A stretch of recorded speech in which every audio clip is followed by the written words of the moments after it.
small price to live in this country.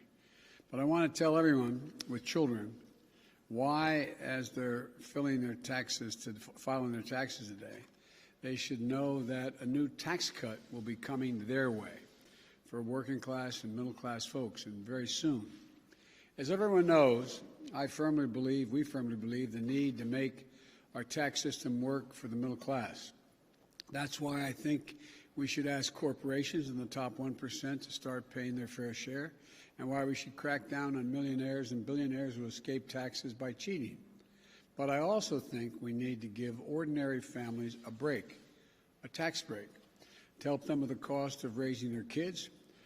Most people don't know it, but for families with children, we put that tax cut into the American Rescue Plan, which was signed not long ago. And I signed the tax cut into law in March. 90% of the families, all middle-class and working-class families, will get this tax cut. It's a one-year cut that reduces your taxes by $3,000 a year for each child you have under the age of 18. 2 kids, it's a $6,000 tax cut. And if those kids are under the age of 6, they'll actually get $3,600 per child. So, as you file your taxes today, know that your tax cut is coming. But here's the great news. You won't have to wait until your next year's tax return to get that break. I'm announcing today that on July 15th and the 15th of every month thereafter throughout the year, you will get deposited in your bank account half of your tax cut, at least $250 per child each month, a direct deposit into your account. So if you're a working family with 2 kids, you're going to get $500 a month into your bank account on the 15th of every month starting July. We're getting, and we are getting you a tax cut this year now when you need it and not have to wait. And if you get your tax cut refund deposited in your bank account automatically, this tax cut will be put into your account automatically. If not, it will be mailed to you. In addition to helping Americans hard-pressed and working families, experts have told us this will cut child poverty in America in half. This tax cut sends a clear and powerful message to American working families with children. Help is here. Now let me talk to another milestone on a long battle with COVID.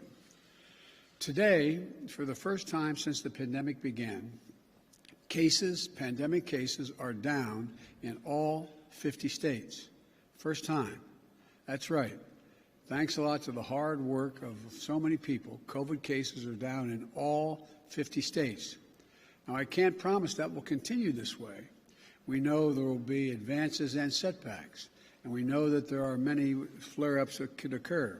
But if the unvaccinated get vaccinated, they will protect themselves and other unvaccinated people around them.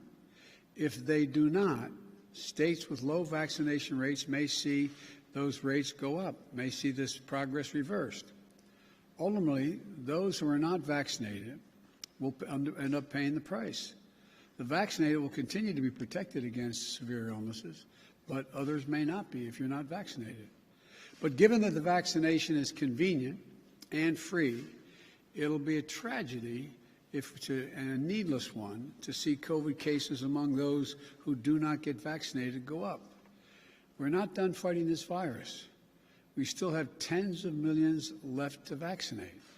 But we are making significant progress. In fact, when tomorrow's vaccination numbers come out, they'll show that 60% of the Americans have received at least one shot.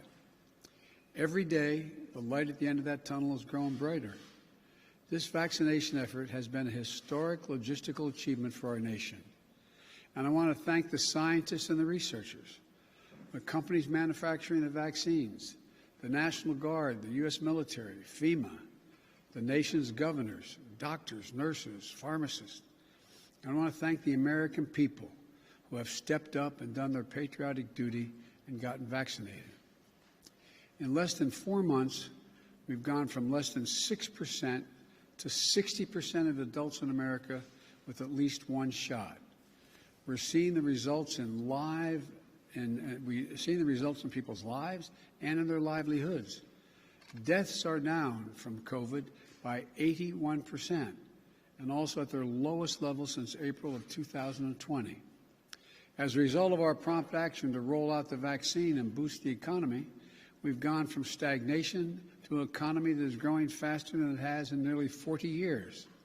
We've gone from anemic job creation to a record of creation for a new administration. None has ever created this many jobs in this time frame. The progress is undeniable, but we're not done yet, and some of the hardest work is ahead.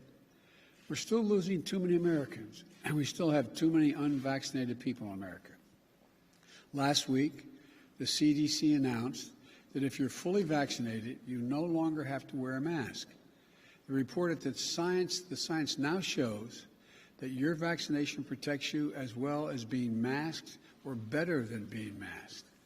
So you can protect yourself from serious illness from COVID by getting vaccinated or wearing a mask until you're fully vaccinated.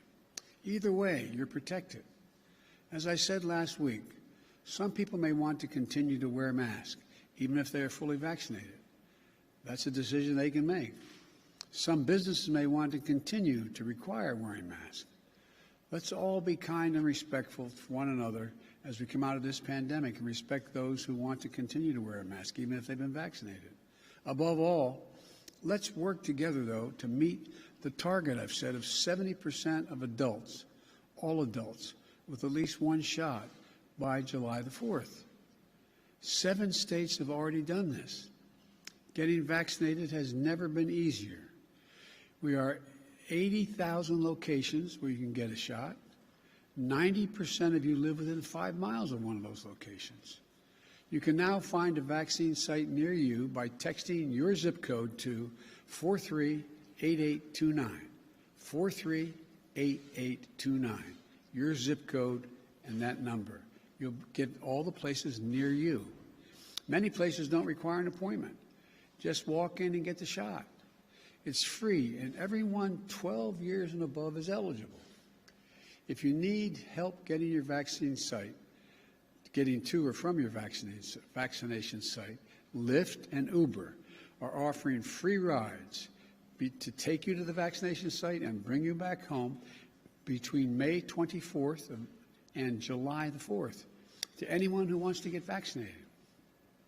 And I've called on employers to do their part as well, offering their employees paid time off to get vaccinated. And we've set up a program nationally to reimburse those businesses for the cost of giving employees the time off. Now it's time to get your shot. We have the vaccine. We've secured enough supply to vaccinate all adults and children above the age of 12. I repeat, now's the time to get your vaccine shot. Now, over the past 118 days, our vaccinations program has led the world. And today, we're taking an additional step to help the world. We know America will never be fully safe until the pandemic that's raging globally is under control. No oceans wide enough, no walls high enough to keep us safe. Rampant disease and death in other countries can destabilize them, those countries, and pose a risk to us as well. New variants could arise overseas that could put us at greater risk. And we need to help fight the disease around the world to keep us safe here at home and to do the right thing of helping other people. It's the right thing to do. It's the smart thing to do. It's the strong thing to do. In March, we shared over 4 million doses of our AstraZeneca vaccine with Canada and Mexico. At the end of April, we announced that we would provide another 60 million doses of our AstraZeneca vaccine overseas. Remember, this is the vaccine that's not authorized for use in the United States yet, so we're going to be sending it to folks once the FDA has reviewed this and said it's safe. This is all the AstraZeneca vaccine produced in the United States. All of it will be sent to other countries. And today, I'm announcing they will also share U.S. authorized vaccine doses of Pfizer and Moderna and Johnson & Johnson as they become available with the rest of the world as well. These are vaccinations and vaccines that are authorized to be put in arms of Americans. And by the end of June, when we will have taken delivery of enough of such vaccines to protect everyone in the United States will share at least 20 million of those doses, that extra supply, with other countries. This means over the next 6 weeks, the United States of America will send 80 million doses overseas. That represents 13% of the vaccines produced by the United States by the end of June. This will be more vaccines than any country has actually shared to date, 5 times more than any other country, more than Russia, China, which have donated 15 million doses. You know, there's a lot of talk about Russia and China influencing the world with vaccines. We want to lead the world with our values, with this demonstration of our innovation and ingenuity and the fundamental decency of the American people. Just as in World War II, America was the arsenal of democracy in the battle against COVID-19 pandemic, our nation is going to be the arsenal of vaccines for the rest of the world. We'll share these vaccines in the service of ending the pandemic everywhere. And we will not use our vaccines to secure favors from other countries. We'll work with COVAX, the international organization set up, and other partners to ensure that the vaccines are delivered in a way that is equitable and that follows the science and the public health data.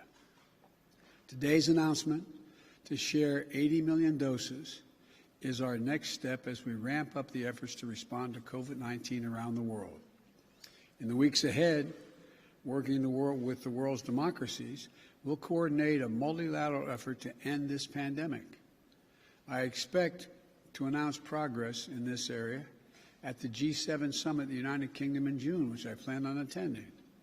This is a unique moment in history, and it requires American leadership. But I want to be clear. Beating this pandemic globally is beyond the capacity of any one nation, even the United States. But the United States will continue to donate our excess supply as that supply is delivered to us. But that won't be nearly enough. What we need to do is lead an entirely new effort, an effort that involves working with the pharmaceutical companies and others and partner nations to vastly increase supply, to create, most of it here in the United States, the kind of capacity that can beat this pandemic worldwide in a way that creates jobs here at home and saves lives abroad. This will take longer than our immediate work to donate from the existing supplies. And we're going to be asking other nations to help shoulder the economic cost of this effort. But the consequences will be more lasting and more dramatic. Doing this will help us beat the pandemic and leave us with a manufacturing capacity here to prepare for the next crisis, the next vaccine needed. I'm putting Jeff Zients, who is leading our COVID team and the COVID efforts to beat the virus here in the United States, in charge of this effort. Jeff will be working with our National Security Council and a talented, dedicated team that has been stood up all across our government. It'll include Gail Smith at the State Department leading in diplomacy and experts from our Agency of International Development and the Department of Health and Human Services as well. We're going to bring the same whole-of-government response to the global effort that made us so successful here at home. Again, the United States, has secured enough supply for all eligible Americans, all Americans 12 years old and older. And we still have work to do, though, hard work. But because we have done so much here, because of the power of American companies, research, and manufacturing, we can continue to do more to help the rest of the world. This is a rapidly changing world, and it's a mistake to bet against democracies. Just as democracies led the world in the darkness of World War II, democracy will lead the world out of this pandemic, and America will lead those democracies as they work to bring greater health and hope to the world in the months to come. And folks, think back. 4 months ago was an audacious goal that we had to put 1 million shots in the arms in my first 100 days as president. 100 million, I should say. We did over 220 million shots in that time frame. Back then, most adults weren't eligible to get the shot. Now, everyone 12 years or older is eligible. And tomorrow, 60% of all American adults will have received at least one shot. Look what we've done. Look what we've done, America. Look at what you've done, America. There's not a single thing beyond our capacity to do in this country when we decide to do it, and we do it together. We can do whatever we set our minds to do if we do it together. And that's exactly what we're going to do. Solve the problem here in the United States, which we're well on our way of doing, and help solve the problem for the world by organizing the rest of the democracies of the world. I want to thank you all. God bless you, and may God protect our troops. Thank you very much. Mr. President, will you now insist on a ceasefire in Israel? Mr. President, will you insist on a ceasefire given the escalation of violence? Sir, are you worried about situation in India, sir? Mr. President, will you now insist upon a ceasefire given the escalation in violence we've seen over the weekend? I'll be speaking with the Prime Minister in an hour, and I'll be able to talk to you after that. Do you still believe you've defended Israel's right to defend itself? Do you still believe its actions are proportionate to what they're facing?